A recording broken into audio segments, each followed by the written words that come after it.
నేను ప్రభుత్వ ఉద్యోగి కొడుకునవ్వబట్టి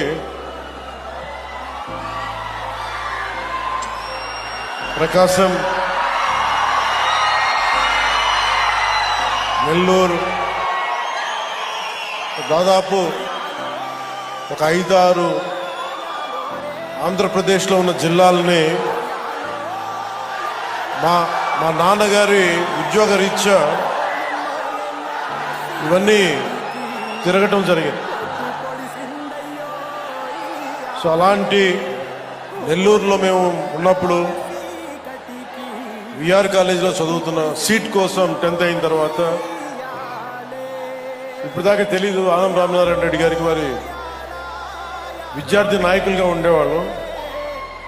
సో వారికి నాకు సీట్ రావడానికి ఆనం వివేకానంద